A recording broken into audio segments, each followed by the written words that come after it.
Maraming salamat. Thank you very much, Secretary Ray Chua, ang ating chairman ng Commission on ICT sa iyong pagpakilala sa akin.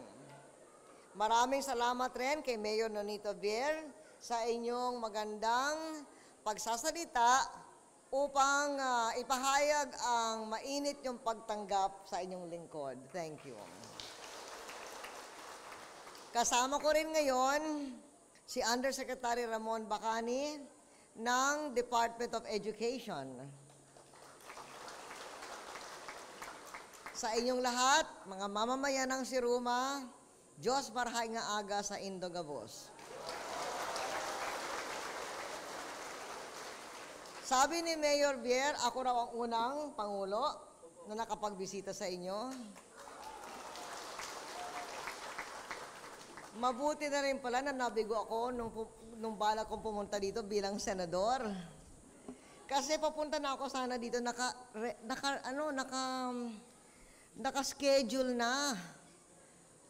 Pero sumama ang panahon. Alam naman nyo, malayo ang Siruma, mahaba ang biyahe, bundok, dinadaanan. Kaya hindi ako nakatuloy dito. Kaya sabi ko, bago naman ako umalis sa national politics, dapat makabisita ako sa Siruma. Kaya nung hindi ako nakapunta dito bilang senador, nakapunta naman ako dito bilang presidente.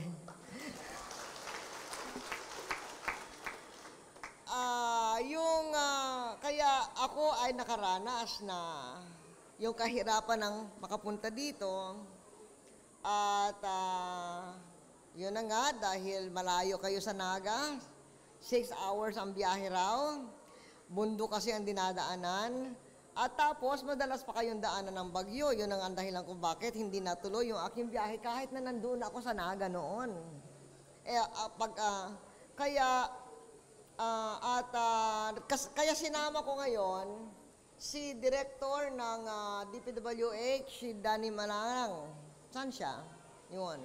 Kasi pinag-usapan natin ko sa kanya, paano natin mapapadali naman yung biyahe patungong Siruma? Bundok kasi yun ang problema. Hindi ba, kahit na Baguio, malayo talaga ang biyahe dahil bundok. So talagang mula sa Manila. So, sabi ko, pero sana naman huwag masyadong maputik yung daanan. So, kulang siguro ang pagmantine. Kaya inatasan ko si Dr. Danny Manarang kumuha ng pondo mula sa road board para maayos ang inyong maintenance na inyong bundok.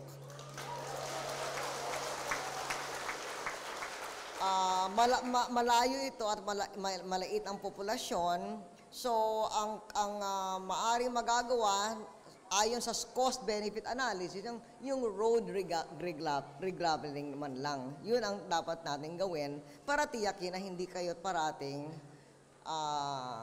pinuputikan at mahirap magbiyahe. Gaya ng sabi ni Mayor, kayo ay nasisiyan na ako'y narito kahit na nasa huling mga buwan ng aking administrasyon. Kasi tuloy nating pinapairal ang aktibong pamamahala hanggang sa araw na iwanan ko ang panungkulan. At para diyan, 3 ang ating tinutukoy. Una, dagdagan ang kapangyarihan at kaunlaran na dinadala sa mga rehiyon. Palayo sa dominansya ng Maynila.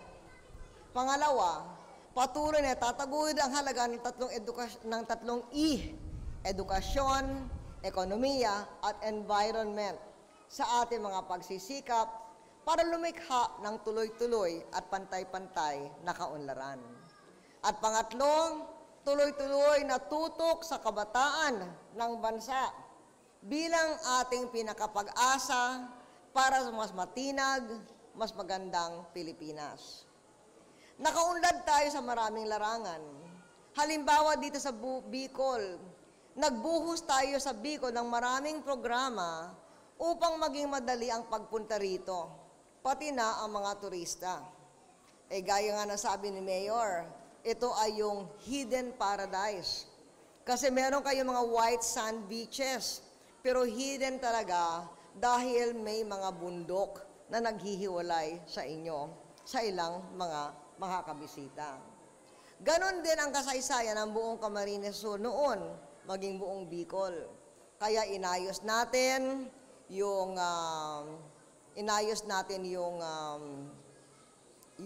mga kalsada, yung Maharlika Highway at Andaya Highway, inayos natin yun para sa ganon ay mas madali ang biyahe dito. O kaya kayo, yung Maharlika Highway na dumadaan sa Camarines Norte.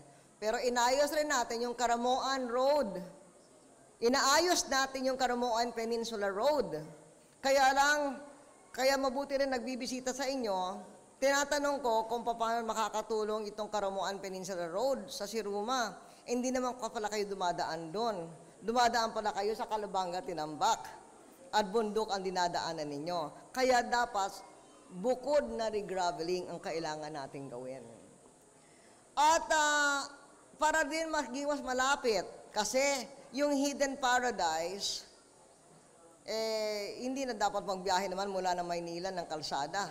Dapat eroplano. Kaya pinalaki natin o nagpatayo tayo ng 2 airport dito sa Bicol. In fact, gumagawa tayo ng international airport doon sa Daraga, sa Albay. Gawa na yung access road, ginagawa na yung runway. Para sa ganon, hindi na kailangan dadaan sa Maynila ang mga turista. Pwede naman galing sa Hong Kong, sa Korea, sa Japan, sa China, diretso na sa Daraga, na magiging mas malapit ang mga baybay ng Bicol, kasama na doon ang Siruma. Inaayos din natin ang mga pantalang nagdurugtong sa Bicol sa Kabisayaan. At kaya ko naman ginawa yung Caramoan Peninsula Road para mas malapit din ang Catanduanes sa inyo. Ewan ko kung paano makakatulong kasi ngayon, halimbawa, yung mga beaches ng Caramoan, ang ginagawa ng mga tao, naglalanding sa Virac, tapos konting biyahe na lang papunta dito. Ewan ko kung yun ay maging mas mabuting biyahe rin para sa inyo. Pero ang madalit salita, ginagawa natin ito, kaya naman ngayon patuloy ang pagdagsa ng mga turista sa inyong rehiyon. At sana darating ang araw na hanggang dito sa Hidden Paradise ninyo ay mahahanap na rin ng mga turista. Itong ganitong paunlad ay hinaasahan nating makakarating din sa Siruma. Ngunit, gaya ng sabi ko, dahil hidden paradise pa rin kayo. Ibig sabihin nun, higit pa ang kailangan gawin para hindi na kayo hidden paradise. Ang lahat ng pagsisikap ng ating administrasyon ay upang magkaroon ng mas maginhawang kinabukasan ang susunod na henerasyon ng mga Pilipino. Ang kabataan ng ating bansa, ang ating pag-asa at inspirasyon. Lahat na dapat nating gawin ay para magtayo ng mas mabuting buhay para sa bawat kabataan nitong bansa. Habang pinagmamalika ko ang nakamit ng ating administrasyon,